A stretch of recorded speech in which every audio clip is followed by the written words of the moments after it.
I'm not gonna act like I am like actively an anarchist, but I peddle a few ideals. I'm not gonna pretend I don't. I'm not a role model. I was briefly a runway model. I hate the AM. I hate the PM. Mate, Genuinely, when I that want it as a tattoo. when he did that whole like in like the introduction to meeting him, and The we're gonna hardest thing ever written. honest like this is now us switching into breakdown. I'm just gonna like because we're gonna start 100%. when he did those like few bars. It in my brain was like, oh shit, in the like the typical way you are when like the I hate the PM drop gave Yeah. me the The amount same. of Americans who won't have got that. I got the same energy as Storms are going, fuck the police, fuck Boris. Yeah. Fuck the That government and fuck yeah, Boris. Yeah. that 100%. vibe, I was just like, this is pure Yeah. British. Inject it. Like So, this. for any American who might be listening, so I know a lot of Americans struggle to understand him anyway because he was putting on a proper Cockney accent, which was really good. Obviously, not a role model was briefly a runway model is pretty obvious. Hate the AM as in doesn't like getting up in the mornings. Hate the PM as in the Prime Minister, which is the closest you get to our equivalent of the president. Yep. And obviously it plays into the whole morning and evening. Fucking bars. Yeah, and then Absolute bars. Then he's like talking about hanging down at the pub. Yeah, hanging down the pub with the man them. Yeah, I was just like, this is brilliant, and that's just like his introduction to him. The style that they chose for, and I know I've like read up things, and I know they spent a long time trying to figure out how they wanted to do him. Well, And they each part of his body was a different frame rate, wasn't it? well, so his head was done in 3, his guitar was done in 4s, and I think his body was done in 2s. So they went for as many different styles from newspapers to comic to like they bounce between that. They bounce between color and black and white. They, like you say, animated different parts of him on different things. They made sure he was extra choppy a lot of the time. Like I think he was probably majority of him it was edited on like 6.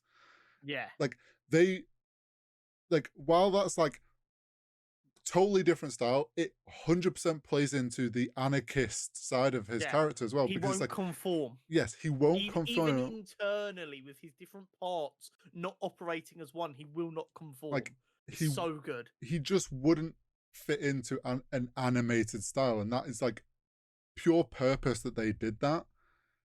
And it was just like that alone adds so much to the creativity from this team. 100%. And it's the exact same with Gwen's universe being all watercolors and essentially being a mood ring of Gwen's mood. Whatever Gwen's mood was, the color was changing, and it was gorgeous. Especially when she was having that heart of her dad, and she's getting really upset because she thinks it's going terribly. And you see the watercolor starting to run in the background, and then he's like, "No, I quit because I just want to support you." And then it gets bright, and it's like, oh. Well, yeah, there's many times like when it's her part at the beginning, and her room's like all blue, and she like is very using color to display emotion of like blue, sad and depression, and then it's her dad stood there and he's like orange and warmth, and then they hug and it spreads, and like they were so creative, and we sort of talked about in the review of like how each character had its own clear visual style that didn't take away from any of the others, and it allowed them to really shine and stand alone. Because we also got Spider-Man India, like all of that style was incredible. Loved him as a character. Do you know what I think it was? I think the philosophy was, what is the best way to do this character in their world? And it doesn't matter if it doesn't initially look like it works with the other ones, because it will all come together. Because I think a lot of the time there is a danger if they end up all looking quite samey because you want them to all feel the same. But they were like, no, we're going to do Gwen and her world this way, Spider-Punk and his world this way, blah, blah, blah. And it's fine if they don't look the same because no one's expecting them to. No. And it all just... I know that I've seen a thing where, I don't know if it was the directors or someone got interviewed, and they were saying that a lot, like for years, animation studios have unknowing, like not intentionally, but have been stuck in the same style and having to like stick into kind of guidelines of what an animated film is. They wanted to blow the doors off that as much as they could. And like you say, 100%. making sure that like they were thoughtful in every character's style being relevant to them as a character, not to the film as a whole, meant that like you got this amazing blend of styles throughout 100%. the whole film. Um, so should we start getting into the real nitty gritty Okay. of things and bits and bobs, starting off with canon events? Okay. Now, I love that they called them canon events Yep. because instantly anyone going to see this film will have heard the word canon before, and it makes it very clear instantly, boom, these are things that have to happen. I love canon events Mm. as a concept. I would like Marvel to go out there and for all of their main players, go, these are the canon events. And then that Mm. gives writers freedom to go out and tell their own stories of a character, and they will have these 5 or 6 bullet points that all have to be adhered to. So, for instance, like a Captain America canon event Yep. has to have been scrawny, Yep. has to have tried to enlist in the army and been rejected, super soldier serum in ice. You can Yes. follow them same 4 canon events and put him in any country in the world in any time, and Mm. it will work. And Yep. everyone will go, well, that's Captain America. I do wonder if they do actually have that and not publicly have stated, but like so like in their files they have like, okay, these are set things that have to happen for certain characters. Um, would you like to hear one of my personal fan theories that I've not heard anyone talk about yet? But it's Okay. been referenced by people, but I don't know if they've really dug down yet. Okay. So everyone is saying how Spider-Man India is just Spider-Man minus the depression. Yeah. It's because he's not been through as many canon events yet. Oh, yeah, no. No, And no, everyone seems to be glossing over that. They're just like, "Oh look, this is Spider-Man. If he wasn't depressed, it's like, yeah, he hasn't lost everyone yet." well, he hasn't lost anyone yet. Like he was meant to. Like that was the No, he thing that will have got he will have lost his Uncle Bim. well, but like he's Yeah, meant to have gone we like it was stopped. So we don't see what would have happened. I yeah, also loved keeping on with Spider-Man India. yeah, Some people have picked up on it, some didn't. Some thought it was just like him making his, but it's like the parallel of the joke between ATM machine and chai and tea. Chai Tea. Yeah, I fucking loved. it's Like, so good. It shows that all Spider-Men are so inherently similar. well, yeah, they've all got the same sense of humor. Is what it showed. It's like all Spider-Man have this pun, like based sort of very cheesy humor of like sarcastic, and it's Yeah, like the fact that he called it chai tea and then he's like lecturing about it. You just called it TT, and then it happens again later with someone saying chai tea, and he's like, no, yeah. It's Spot did it. He was like, "Oh, I love yeah, Chai Tea." It's so good. Um, what else did we have? there was so much fan service, There was and so much, but it was done in a really good way. It was done necessarily. I'd say yes, the only bit of fan service that didn't serve an obvious purpose was Donald fucking Glover. I just want to say I fucking called it because it was like 2 weeks ago we were talking about a live action Miles Morales film, and you were like, "Oh, I hope that," and I said, "Well, when they do it, I just hope they still use Donald Glover as his uncle." And you know Yeah, what? Even make him the fucking Prowler, because why not? Because he can be. And then there we are. As soon as it showed him as the Prowler, I was like, I was fucking right. mate, it's so beautiful because we've got to remember these films don't exist without Donald Glover. No. Granted, he didn't write them, he didn't direct them, blah blah. Without him just existing and doing the Community, 6 seasons in a movie, um, we literally wouldn't have this character. We wouldn't have these films. You know, it's It his. is one of the He largest sparked it. butterfly effects that is so easy to track. Yes. Um, and him being and getting his moment is so good. It really was. And I really hope, because don't get me wrong, it's quite clear that like Sony is trying to like really like that there's this like weird back and forth that's like kind of being done through the movies between Sony and Marvel and Disney of like, this is what's really going on there. And like, this kind of like trying to one up each other in a way. And I feel like them adding Donald Glover in, one is, like you say, paying homage to what he caused, like the spark that he Yeah. caused to affect, and like the writers wanting, recognizing that. I also feel like it's them going, what are you going to do now, MCU? We just made him Prowler, so you're kind of going to have to make him Prowler. They're Well, like it's trying to really force their interesting. hand to use him. See, it's really interesting. I took it that way as well, but an interview's come out one of the head guys who worked on this film, and he said it was actually really collaborative between them and Marvel were really happy to help. Oh shit. I genuinely think right now the relationship between Marvel and Sony is the Through strongest it's Spider-Man. ever been. And it's all because of Tom Holland. Yeah, 100%. He got drunk one night when he thought he wasn't Spider-Man anymore, and now they're all just getting along because no one wants to see Tom Holland sad. I really hope. And do you know what was cool? It was really, because we got two moments of it with a live action mixed with animation. So we obviously got Donald Glover sat there. And while, yes, it like quite clearly is a live action person in a fully animated universe, it didn't look that great. Like it wasn't, Oh, it really didn't look too bad. it was well It done. it looked it looked better than like the old Space Jam film with Michael Jordan. Yes. Yeah. Like it's been a while since any studios kind of attempted that again, because the days of Space Jam, like it looks dated and it's not like, but with skills of artists and stuff now, like it looked good. I also really enjoyed that we got the corner shop woman from Venom. Yeah, That was so great when Spot popped his head and it was just her chilling there, like unfazed, because she's used to fucking Venom all the time. yeah, And in a way, this has done a better job of tying the multiverse than Doctor Strange did. Like, of 100%. pulling it all together. Do you know what else was a big change that kind of went under the radar? Go on. Okay, so Peter B. Parker in Mm-hmm. the first film, Into the Spider Verse, said Yeah. he was from Earth 616, Mm.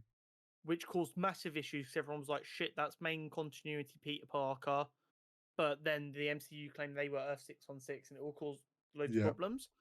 So obviously in this film they referred to the MCU Earth and its original designation and the true designation. Yeah. Um, Peter B. Parker's universe has been changed to Earth 616B. Mm. Yeah. So it shows that it's a very closely related Earth, but with a slight variation. Yeah.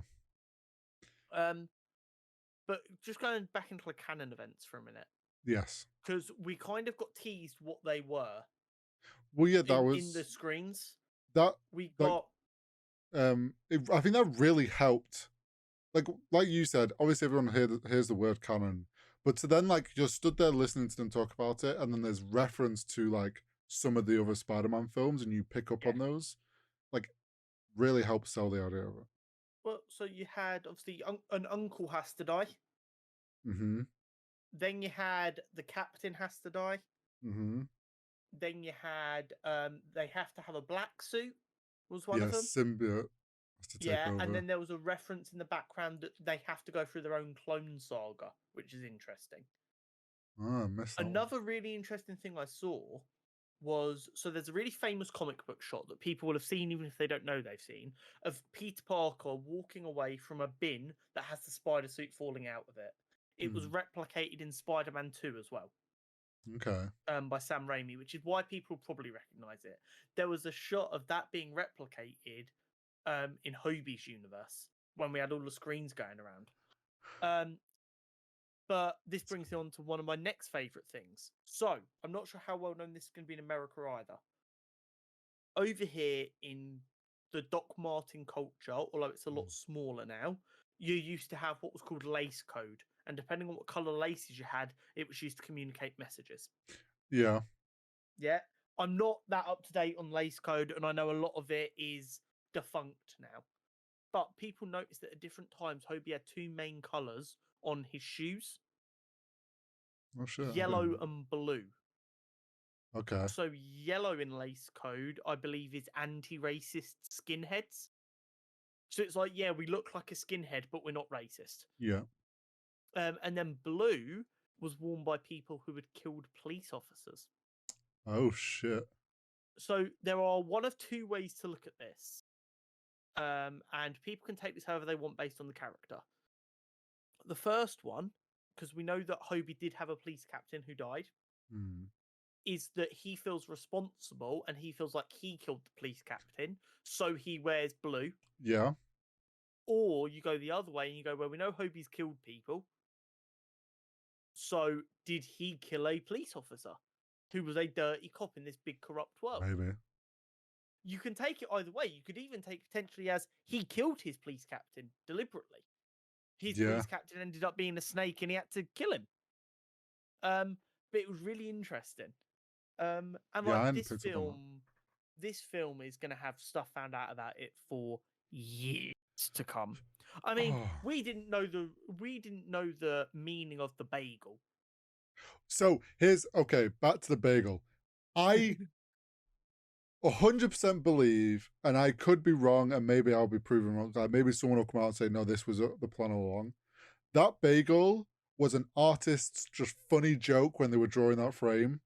There was just like, oh, like the storyboard is like, oh, he grabs a bagel and he just throws it at one of us, and so we can have a funny little like that's a very artist thing to do when you're storyboarding is just like come up with some funny little moment.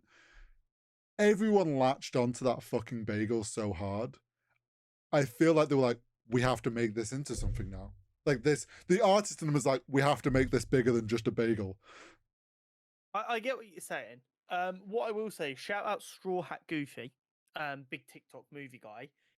When the first film came out 5 years ago, he did a Mm. TikTok on his favorite little bits from the film, and the guy getting hit in the face with the bagel and the word bagel popping up was one of the bits he called out. Mm. And he did a TikTok after watching this guy and seeing that be so important and that being one of my favorite bits of the first Yeah. film is like so surreal. I I honestly do think like it came from pure just like fans latching onto like because so many people latched onto because then they went even further with like obviously there's the whole that was the thing that was Spot the Yeah. scientist and all that.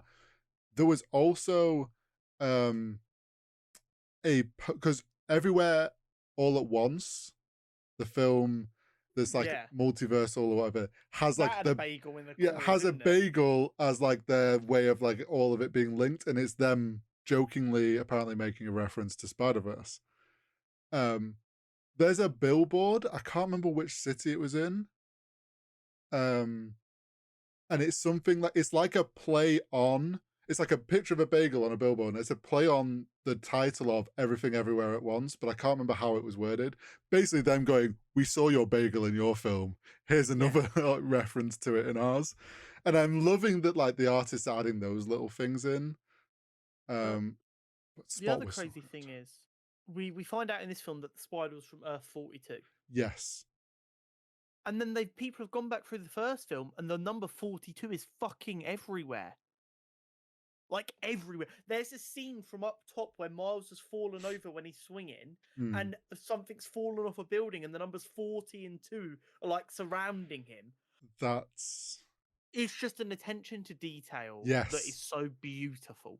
That's the big thing. Like the artists have been given the time to do the attention to detail.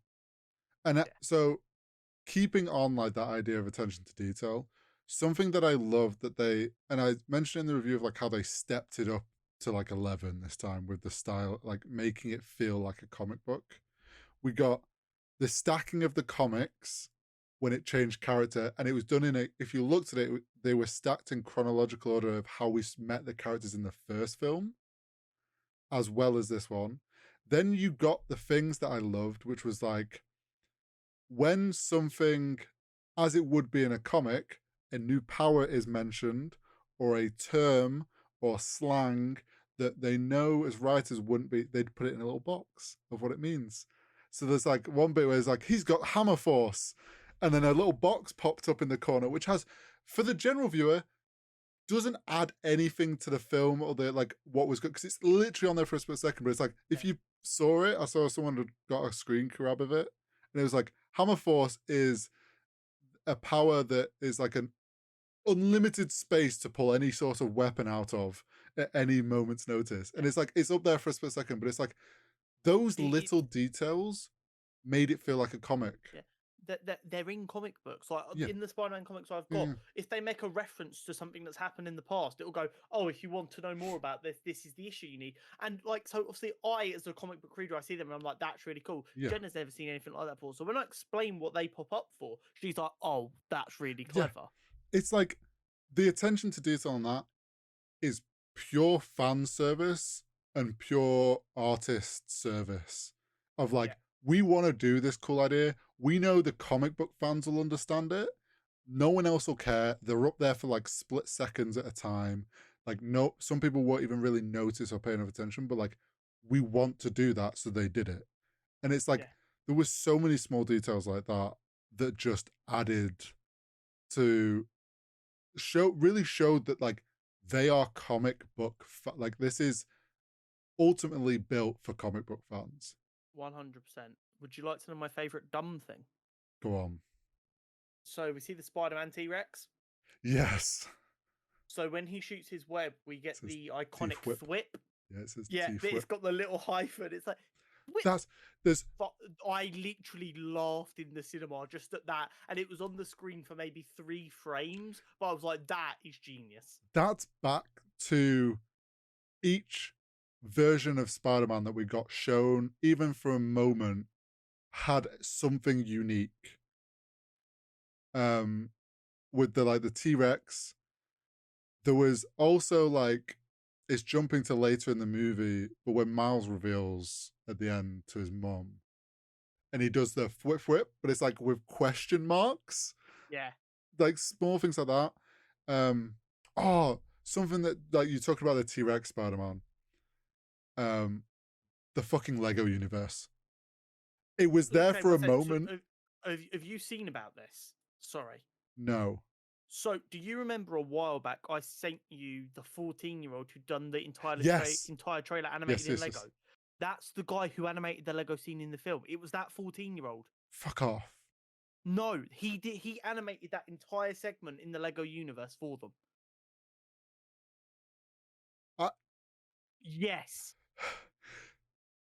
oh, what? Yes. So that Oh, insanely that's just blown talented my fucking mind. 14-year-old that broke the internet of his all Lego trailer that everyone was like, this kid is going places. Bitch has already been places. What's even better is they got fucking what's he called to do the voice of they Yeah. took the voice of um Bugle J.K. Man. Simmons. Yes. It's from Yeah. one of the original Spider-Man film. Yeah. They just took those things. But it's like when he popped his head in and it was like I was like, holy shit, it's Lego World. This is amazing. And then he shows up when the Spider Park parked car he Yeah. stood on the little part on the handrail of it, and I'm just like, It's phenomenal from start to finish.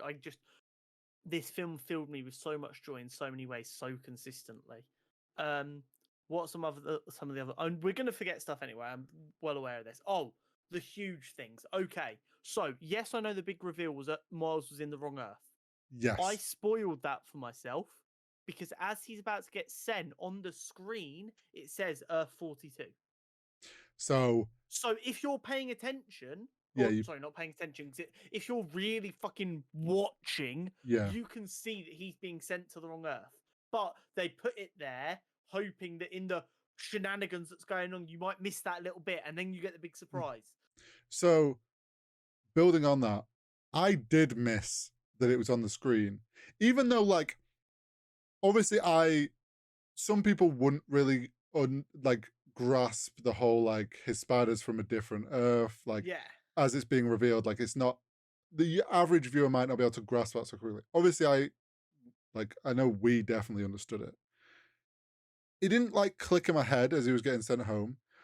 The way that the artists fucking bamboozled everyone visually, or like played this like weird dance with us, um, where it's like at no point do they like the styles are close, but they're quite clearly different of the different worlds. Like the color palette is close because they chose the time of like nighttime Yeah, in his original work. Like the way that they did things like that, they timed things with Scarlet Spider getting sent back by Gwen, sent away, and then it's like then they cut to him climbing in the window. So you're like, oh well, he's just like timed that perfectly. They were so smart with how it was cut together and put that sequence to yeah, fool the viewer into not having enough time to like second guess if they're in the same world.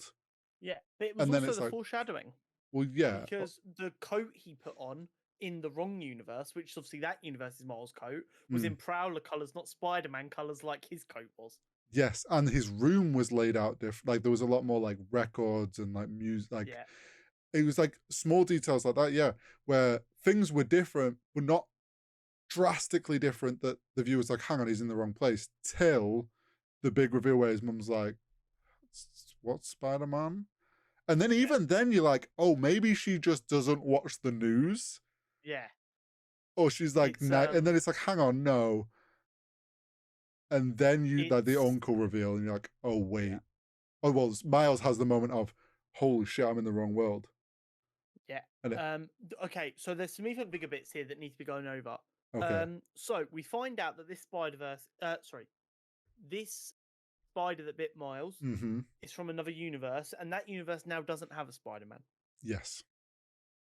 When we see the Spot talking about taking that spider, we Mm. see Miles with cornrows, Yep. which I think fairly everyone has kind of assumed now that that means Miles was going to be the Spider-Man in that universe. Yes. Um, and then when they interact in Into and Miles meets Spider-Man, when Miles gets his first spider sense, it's in the Prowler colors, Oh. and then it fades into blue and red as him and Spider-Man kind of like lock eyes Mm. to show, and everyone's now going, "Oh, that shows that his fate was changing." Yeah. Are you ready for the next crazy fucking bit? There we go. So, if we assume that him and Miles from Earth 42's destinies have essentially swapped now, Mm. because our Miles was supposed to be the Prowler, their Miles was supposed to be Spider Man. Mm-hmm. When we're at the end of the film, he's strapped to the bag. The light shining on Earth 42's Miles' face is red and blue, like Spider Man. Mm. The visual storytelling is something I've never even in. Don't get me wrong, I know this is used by a lot of live action film directors. Mm-hmm. I've always struggled to see it and understand it while watching it. This animation style makes it so much easier. And I don't think it does it in like a dumbing it down way. I just think the style makes it so much easier to notice these things. Mm-hmm. Um, but the thing that's really blowing my mind here is, and this was something I didn't notice, when Miles meets Peter B. Parker in the cemetery and shocks him, he Yeah. takes him back, he takes him back and he ties him to a punching bag. Mm-hmm. And the first lesson he teaches him is first lesson, always watch the hands, don't watch the mouth, and then the ropes drop. And the film or Miles part of the film ends with him talking to Miles, and then you see him gearing up Yeah. the His electricity on his chains, yeah. and it's His just everything is coming full circle, and I fucking love it. yeah. There's so many things that are paying off from the first film into this one. Yeah, and it's not in a callbacky way; it is in a No. full circle way. Yeah. Like it in a well written story way. Like it's all Mhm. thought out and clearly thought out. And And go on. the best bit is the team we've got to go save Miles for the third film. We've got all of the OGs from the first Yeah. film, and we're adding in Hobie and Privet. It's gonna be so. I need Noir and Hobie. I just give me 3 hours of them two interacting. That's all I want. That honestly. So like bouncing around all over the place. That's another thing with like with Hobie throughout the film, he's just grabbing like random pieces of electrical stuff. And you throughout the film, you're just like, oh, he's just being He's anarchist an and annoy. anarchist. He's Yeah, causing trouble. he's just fucking about to just be irritating. And um throughout the whole, so you don't really think anything of it. And then obviously at the end, like when Miles go, like he's boom, I'm going home. And then he just chucks off his fingers like, right guys, I quit, and he just disappears. You're like, oh well, that's him done. He's going back to his anarchist ways. Which I fucking love that they didn't, because the idea of him being a team is contradictory to what he is, but they didn't, like, they could have quite easily just left him there like as part of that team, and then everyone would have been like, well, it's a bit weird that he's, but like they made sure to be like, no, look, we realize he is not meant to be part of a team like that. Yeah, um and then he like leaves a present for Gwen, and it's like a yeah, hand built fucking watch, which shows that even he's fucking as intelligent as a Peter yeah. Parker should be. Would you like to hear a rogue shout for what we might see in Beyond? Okay, I'm We ready. might see a Prowler variant We might. because the original Prowler is Hobie Brown. Mm. So in original continuity, before Miles was a thing and Aaron Davis became the Mm. Prowler was Hobie, and then Okay. the Hobie who became Spider Punk is obviously from a different universe. Yeah. Yeah, Well, we've I already will not be seen surprised if we get a reference to that. quite possibly. I mean, we've already had like Donald Glover as Prowler, so it makes Yeah, sense which that is why people really love the reference of Hobie Guy, and I caught that on myself talking about the Prowler. yes, I Yeah. like that. Yeah. Um, Um. there's so many things, and it's so hard to like, because this is the thing. It's like the story was incredible, and all these little details is it one adds to the story and what's being built, but also a lot of it is fan service, but not in a way that's like in your face fan service. And a It's lot of fan it is service just, that's supposed to be enjoyed like the fourth time you watch the film. yes. And it's like, it's fan service from just the artists, like putting in things that like, no, this is cool to us. We're putting it in the film. We haven't got some studio saying, what's the fucking point in that? Don't put that in. Well, do you know what a good example of that from the first film would be? Go So on. all of the animators were desperate to get to animate Stan Lee. Mm. So basically, at any time, if a train is going past and you pause it, There's a Stan like, Lee is yeah, in the window because every artist wanted to animate Stan Lee once. So they just put him in all of the trains and cars and everything. So everyone got to draw him. which I remember that because it hit harder because it was like two Not long months. after. Yeah, it was like a Yeah. month or something after he died. Yeah, there's so many things like that that the artists have done that have just added to it, and it's like it's so hard to really remember every bit. But going back to the attention to detail, Mm, so Spider-Man 2099 doesn't have wall crawling abilities. So mm, when they're on the train and it's going vertical, he's digging his claws in, and you see the claw marks because he can't climb walls like the other yeah, Spider-Man. He physically has to dig his fingers in, and it's just like this attention to detail. That everything's beautiful. Oh, the other bit of foreshadowing okay, in the first one when they're doing the spray painting, he paints around Miles. yeah, That silhouette with the black and then the white outline lines up perfectly with when Spot goes OP mode and his colors invert. The silhouette with the slightly higher shoulder is yeah. identical. That's weird. Identical. People have cut the frames in front of each other. They're the exact same outline. I really liked how they developed Spot's visual, and it like it inverted as he got more powerful and essentially more evil. And like we haven't really touched up like him as going from villain of the week and Miles making a joke about that, to which he then took offense and like in such a comedic way of being like, I can't believe you would call me that. Mirrors the whole kind of the thing from Guardians with Pluto being like, no, call me a good dog. Yeah. um that bit of comedy, and then like the like from the trailers, we all just were like, okay, he's going to be villain of the week. And like we'd said with the character profile, he'll probably maybe come back later when he's got a hang of things and he's more of a problem for Miles. Did not expect them to do that in the course of the film.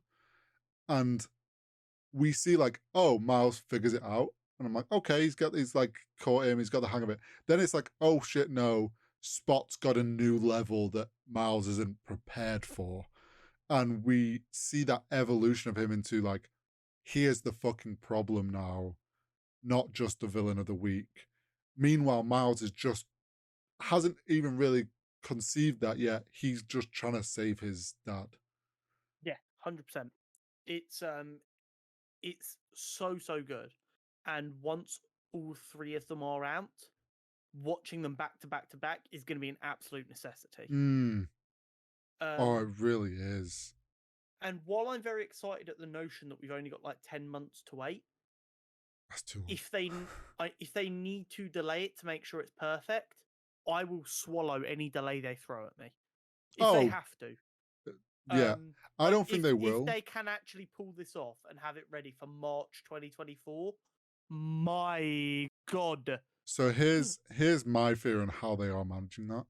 Like we said at the beginning, like earlier on, where it feels like they just wrote it all and then cut it to make, and that's why it feels so good as like a part one. I guarantee they were just from the get go had the whole story written and was animating it all, but knew that like this chunk has priority to be animated first because we it's the first thing. But like I guarantee I most of it is done. My only concern with that is Haley Seinfeld has said she's not done any voice acting for the next film yet. And she was doing voice acting for this film for 4 years of its development. Mm, I mean, yeah, but voice acting in the grand scheme, like voice acting versus animation, voice acting takes far less time.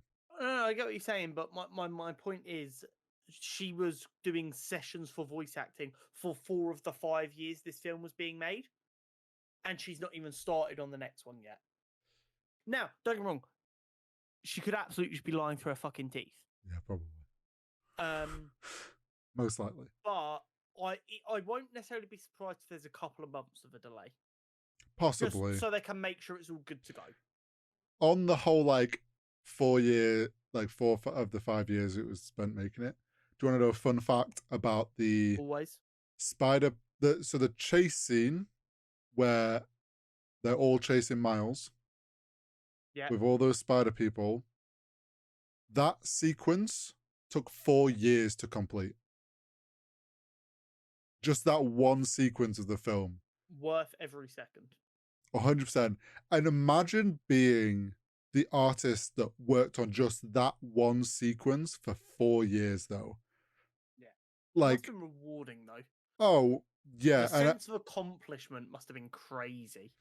obviously, I imagine a lot of hands touched that sequence, but it's like, it's wild that just one sequence of the film took 4 years to complete and shows how Oh, much 100%. time and effort was put into this film and the animation.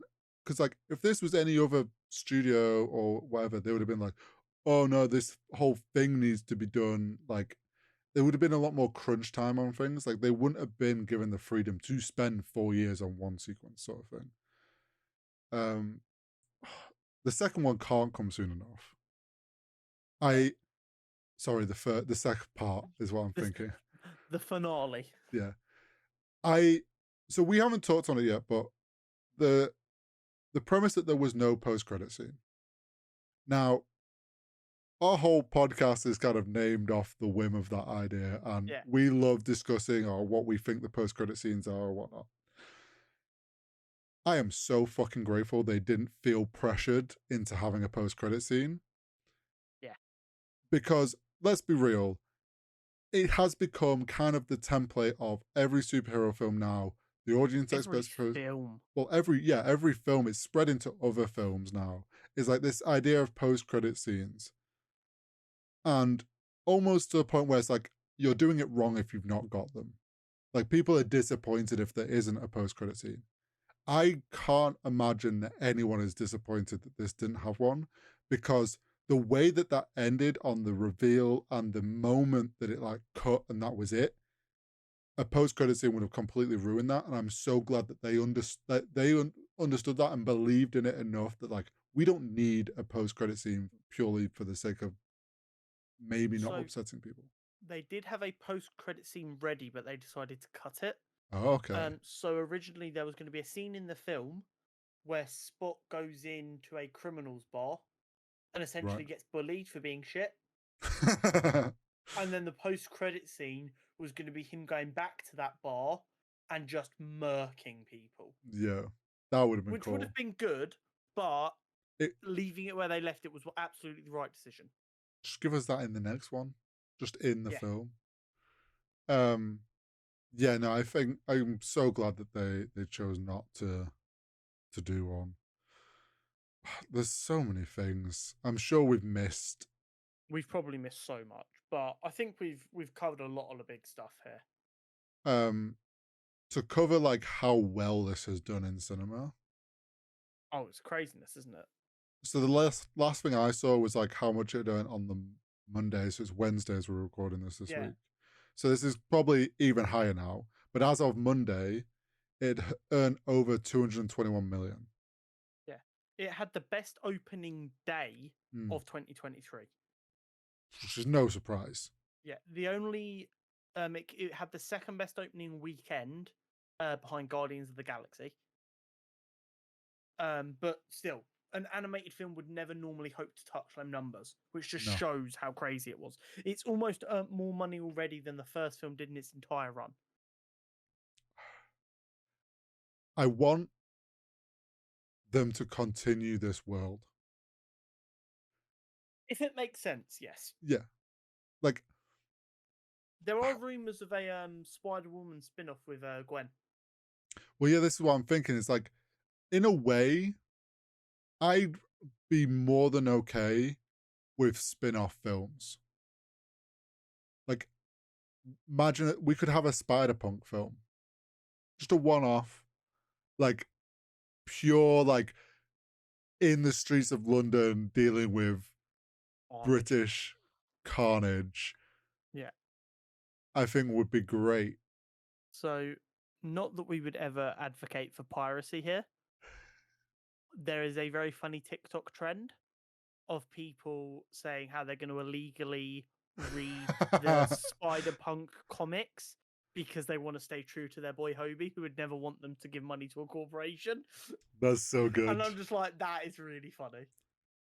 Um, It'd be even better if Marvel themselves made them leaked, free. yeah, leaked them onto a torrent site or something, so that everyone thinks, but it's like, oh, actually, that's just what Marvel wanted.